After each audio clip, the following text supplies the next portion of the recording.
Welcome back to the Tomahawk. I'm your host, Mike. This is Matt, and we're going to give you the breakdown from the last two games of the Hawks. They played Detroit, but quickly, do us a quick favor, hit subscribe and do us a like. It really helps out the channel. We want to bring out more content and get our content put out there, so that'd be a really big help for us. So last game, Hawks lost. They played yesterday, 5-3 to the Detroit Red Wings, and it was a pretty good game. I would say they did not lose from a lack of effort. They played really hard, really put it out there, but had a little bit of unlucky with the puck, I would say, but they looked like a better team. But Detroit was able to put the pucks in the net, and that was all of the difference. Subban got his second straight start. I don't think he looked as good as he did in his previous game.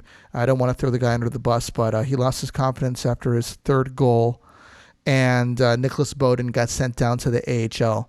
I think that he's been a big difference maker so far. I think that he's really been making his mark on the team, and I think moving him down was a mistake. They're definitely trying to give Boqvist as much playing time as they can for him. And to be honest with you, I'm 50-50 on that decision. I do believe that he deserves time to play, but is he kind of there? I think Bowden plays better than Boqvist, but I guess Boqvist does deserve an opportunity. What do you think about that, Matt? Yeah, I agree that it sucks that they sent him down, but I think the competition in the defensive area there's a lot of it, and they're pushing Boqvist, and they want him to be like the future, and it's good that Bowden's down. He's going to get some starts. He'll probably get big minutes down there. But, he was playing good, and we were, as a team, playing good with him in the lineup. I also, with Subban, I thought against the Blue Jackets, he was a difference maker in that shutout win, of course. He was good, made big saves.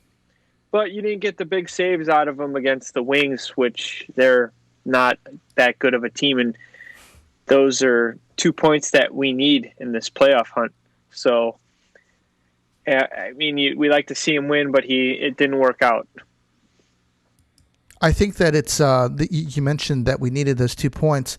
I believe we moved into third place in the Central after today's game, because I want to get into that, because I think that there's more to talk about in the second game than really the first game. I think really the first game was just, I think the Hawks just had maybe a bit of an unlucky streak, and honestly just had a bad night. But skating around, they looked like a good team. Tonight was a completely different story. They seemed like the passes were coming around better. They got outshot in the first period. I believe it was like 15-7 or something like that, but they locked it up the next two periods going on. Hagel seemed to be more noticeable. Marc Staal for Detroit seemed to be on a mission tonight, to be honest with you. It seemed like wherever the puck was, that guy was breaking up plays, or he was doing something to break something up. And I think that he was very noticeable on the Detroit end. And Darren Helm seemed to be a bit of a menace in front of the net. But other than that, there wasn't really anybody on the Detroit side that was really noticeable. Their puck movement wasn't very, very good. They seem to have stepped back into pretty much who they are, which is, a bottom of the rung Western Conference team. And the Hawks looked to really put them away in the third period. Patrick Kane had another great game, and Boqvist, to be honest with you, he had a good game today too. He didn't have any turnovers. Something that you mentioned prior that I wanted to talk to you about was Zadorov. For some reason, everybody calls him Zadorov, which I highly disagree with the pronunciation of his name. We don't say Fedorov, we say Fedorov. So I figure if we say Zadorov, it's not Zadorov. Anyways, yeah, maybe we can ask Steve Conroy, about it, why they pronounce his name that way. But I'm just messing around. But Zadorov, I think that he has a very big problem with getting the puck out of the zone number one, and I think that he has a lot of miscues in handling the puck in his own zone. Not when he's trying to push it out on the rush, but seeming when he gets possession of the puck, either from an offensive player or just happens to stumble onto the puck, his decision making is a little questionable. What are you seeing?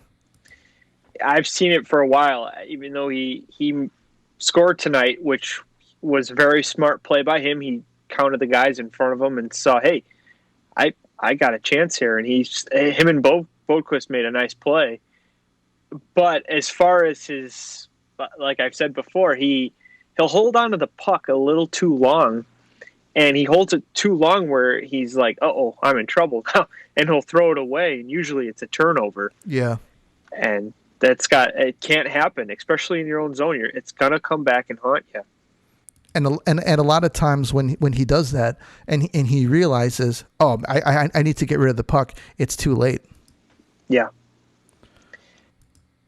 So going on and moving forward, Bowden being sent down to the AHL, how do you feel about that? If anything, I think that kid needs more time to play at the top level. Yeah, it's good and bad. It's good because he's going to get big minutes down there, but it's bad he's not getting the same competition as he would, up here. Right. And if anything, it's a good situation to be in, I guess. We have some solid defensemen now, and I guess he's just the odd man out.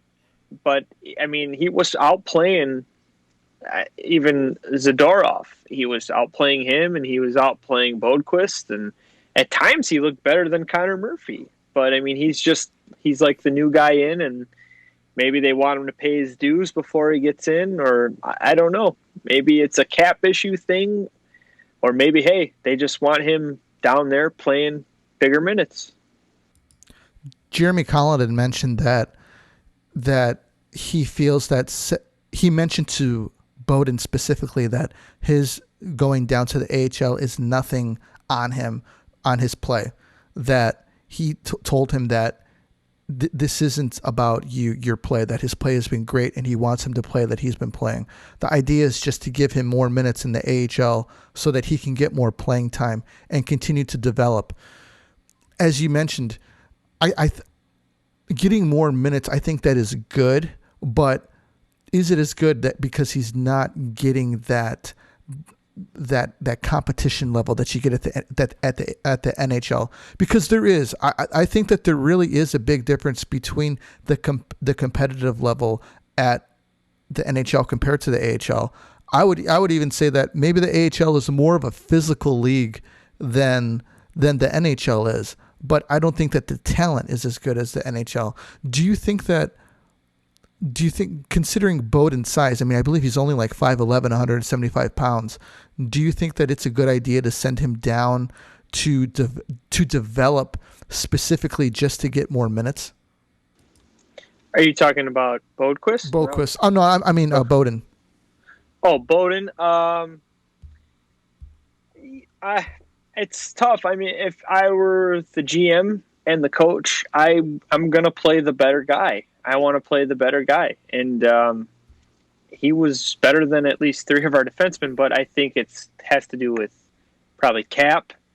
I mean, did the Hawks re-sign Zadorov for a couple of years? I believe. They have money invested in Murphy. They're not going to not play those guys. They're not going to pay a guy $9 million like Jeff Skinner to just...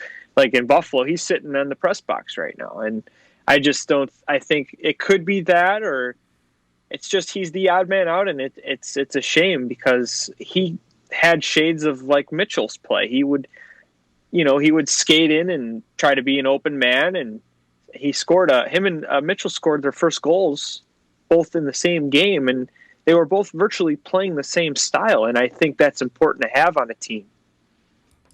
Yeah, I agree with you. If anything, this could really do is to send a message to maybe Zadorov and some of the other players like, hey, look, if Bowden got sent down, what are they going to do to me? Sending a message out there that maybe my position isn't safe. It doesn't really matter who I am. Do you think that Kaladin could possibly be sending a message to the other players? I don't know. I think it's more of just an odd man, just the odd man out, and it sucks for the kid, and you feel for him, and it kind of reminds me of, remember when we had Jeremy Morin a couple years ago? He was kind of like the odd man out too. They kept sending the poor kid down every game. They'd call him up a game and he'd score a goal, send him back down, and it's like you can't find a role for the guy because it's just there's too much competition up front, and I guess he's just a young guy and they want him to pay his dues. Yeah, that's a really interesting comparison because he did get the runaround for like that first year, and then the second year he actually got some playing time, and then they sent him down, and then he came back up, and then he got hurt, and he had a serious injury. And after he had that injury, he wasn't the same. I was actually a big fan of Jeremy Morin because I liked the way that he played. He was a really tough kid. Like his work ethic was really tough. And we sent him to San Jose for Eric Desjardins, didn't we? You know what? He's been all over the place since. I know I think he was included in the Hossa trade. I think he was a prospect of Atlanta. I could be wrong. I'd have to look it up, but I think he was involved in a big name trade, and he was one of the top prospects. I'm drawing a blank. It could have been he was a New Jersey kid, or he might have been a Thrasher. I forget. Yeah, he's been bouncing around, but if he was traded for Desjardins, that was a good trade for us because he was a good role player we had. I think Eric Desjardins, man, was an unsung hero for the Hawks. If I remember correctly, we traded Jeremy Morin to the San Jose Sharks for a straight up trade for Eric Desjardins, and he paid out in spades. But anyways, we're kind of getting around to it. But that was a really good comparison of Morin and maybe Bowden as of right now. Players, I feel like we've done that too. I think when Troy Brouwer was the top prospect at the time before all our cup runs, this poor kid was up and down, up and down, up and down. I just remember going to the games with paying $10 a game and seeing, oh, here's our future right here, Troy Brouwer, and they would just, is he playing today? No, he's back down in Norfolk. And then he'd be called up, score a goal. Nah, we sent him back down. I'm like, we are terrible. We are the worst team in the league right now. Keep the kid up there and develop him, and there's been a couple players we've done that too. Yeah, you're right. It's probably the calling sign from the front office. So moving forward, big 7-2 win tonight. Patrick Kane got his 400th goal. He played great. I'm sure he's really happy to get it out of the way finally. After tonight, we have Tampa Bay coming up. These are going to be two really huge games. Coming into the season and playing Tampa right out of the bat, I think might have been good for the Hawks. But I think that they are a completely different team now going in. How do you see the coming games against Tampa for the Hawks? I think it's going to be tough, but we have a starter goaltender now, I think, or we got a number one. I don't know if it's official, but Lankkonen's the guy. He makes the big saves. The other that Subban won't. And I think Kaner's hot. DeBrincat's, their guys are rolling. Our defense is kind of, I think they've settled in. They bought into the system. And we'll see how it goes. But I think if they keep playing the way they have, I think we're going to be okay. You just don't take penalties against this team. They're really good on the power play as well. They got a really, really good goalie. He's probably the best in the world right now. And if we can get a couple by him, get some confidence and lose his confidence, I think we could be okay. Yeah, if one thing's for sure, at least speed style, I think that the Hawks can keep up with them. Matthew Highmore, I thought was very noticeable tonight. He didn't get any points, but he had a couple defensive recoveries that he had, and I think that the guy he really puts it out there. I thought that he was really noticeable tonight. I specifically wanted to mention him for his play. Where do you see Highmore in the lineup? I think he could be a top 6, but I think as of now, he's like probably a bottom 6, but at the top. Like a third line guy for now. Okay. But I think they should kind of leave stuff the way it is. And you know what? We haven't really missed Dylan Strome. I mean, he's been out for a while, and I mean, we've been fine without him. I don't know what's going to happen with him in the future, but I would keep this lineup the way it is. Dare I even say that we're surviving without Jonathan Toews? Now, obviously, Jonathan Toews is a head and tails better player than Dylan Strome is. But do you think that Toews coming back could be a huge piece that takes the Hawks from being surprise contenders to a team to look out for?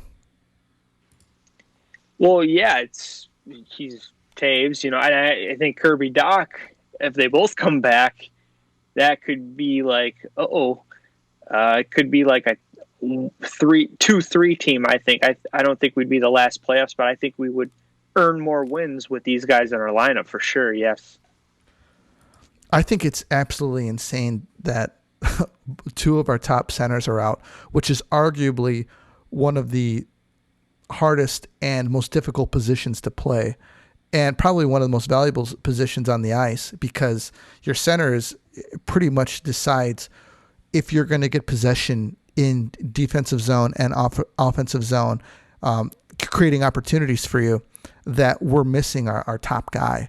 So for Toews going forward, have you heard anything on him coming back or any kind of news? No, they're really tight-lipped about it. I heard Kirby Dach is skating, obviously no stick. He's just he's skating, but Toews nothing. I think you fear for him. You don't want anything. You don't want him to come out and say, "Hey, I'm retiring. I have an illness that I can't play anymore," which would be terrible. But if we got him back in our lineup, I think we would definitely be scary. And I think the teams in the Central would be like, "Oh, these guys are playing great without him. Now they got him. Look out." Yeah, I agree. So to wrap this up, I'm going to head it off to you, and you can give me your final rundown of what you feel the Hawks have going forward, how they're doing, and any news that you want to talk about from the rest of the NHL. I'm going to talk about what you talked about earlier, Marc Staal. The last 2 games, he was solid. Tonight, he was back checking, breaking up 2-on-1s, just making really smart plays. Like a veteran, he's been around, he knows what to do. And I think at the trade deadline, there's going to be teams calling Detroit for him. And I hope we're one of them. I honestly hope Bowman gives him a call, because next year we're probably not going to be in their division. He's not going to come back and haunt them, you know what I mean? But I would like to see him. I know, like we were talking about, there's a lot of competition in our D, but this is a guy that would be probably a top 4 for us. He could penalty kill, probably work on the power play. But if we're going for the playoffs, you want to load up and get what you can.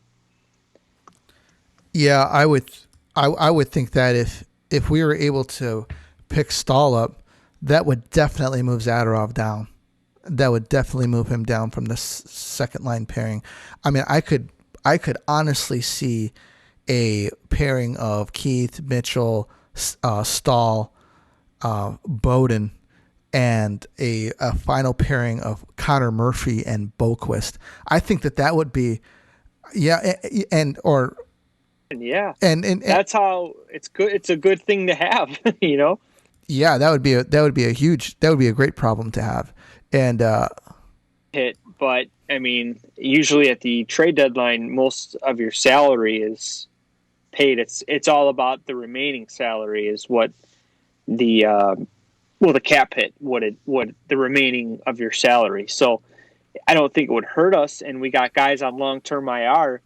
I mean, I don't know how many years left is. I'm guessing there's a couple of years in the New York deal, or he could be a free agent. We got to look that up, but I think he would be a great addition. After watching him tonight, that's a guy that rubs off on younger players too, and I'm sure that's why Stevie Y got him, because he's a solid guy. I'm sure Stevie Y is going to want to resign the guy, but I mean, watching that team tonight, they just look terrible, the Wings, and it's not fun. I mean, even Grice turns around and paddles his stick on the crossbar and breaking it. It gets frustrating to lose like that, and I'm sure none of those guys want to be a part of that. yeah, it had to have been really hard for him because you want to get pulled, but at the same time, the other guy, won the game. Bernier won last night, so he wasn't getting pulled. We should mention that. I mean, I thought Bernier was great last night, and I think he was. We could have easily, tied that game a couple times, and he was great. And he's got like 6 wins, I think. And Grice only has 1 win, and I'm surprised they didn't put him in net tonight, Bernier in net tonight, because the Hawks couldn't get one by him yesterday. I mean, Kane had a ton of chances, and Bernier shut the door on him. You could tell Kaner was getting frustrated. He wanted that 400, and I thought that was a mistake by the Wings. I mean, they had the Hawks they had their number yesterday. Yeah, Bernier was absolutely he was standing on his head yesterday because they were throwing everything at him, and he had an answer for just about everything. I mean, they could have won that game with some solid play from Subban, but Bernier, not to take anything away from him, he played absolutely phenomenal. So going forward, man, do you have anything else that you want to run through? Did you like the Hawks jerseys tonight? I loved them, man.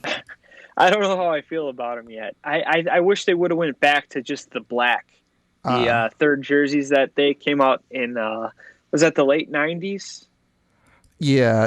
It's like the red jersey. Just substitute the red for black. Yeah, I don't know. I think they should put. I'm wearing my jersey tonight, my 60s logo. I think that should be on the third jersey. I love this logo, the 60s look, Indian head. But who knows with the PC crowd, they might not like that. So I really liked it, man. I mean, if we could have gotten Patrick Kane to pull a toothpick out of his head and flick it at the camera like Scott Hall, I mean that'd have made it even better. Yeah, it looked like a NWO WCW Wolfpack jersey that Kevin Nash used to sport. Well, cool, man. If you've got nothing else, I'll just close this out. Thank you, everyone, for people who tune in. We're very appreciative. We've got Tampa Bay on Thursday. Second game is, I believe, Saturday. We'll release another one after that. Hopefully, I would be really happy if we can get 2 wins out of this. If we get 1 win out of this, I mean, I think it's a win for the team, and I think it's definitely a big stepping stone for them going forward to buy in and to really believe that that they could even make a playoff run. So seeing them going forward, it's great. I like that the fact that the Hawks are really putting it out there and giving a lot of effort. So everybody tune in. We got more for you. We're very appreciative for the people who spend their time to listen to us. It's great, and we've got more for you. So take it easy, guys. We're out of here. This is Mike and Matt. We're out.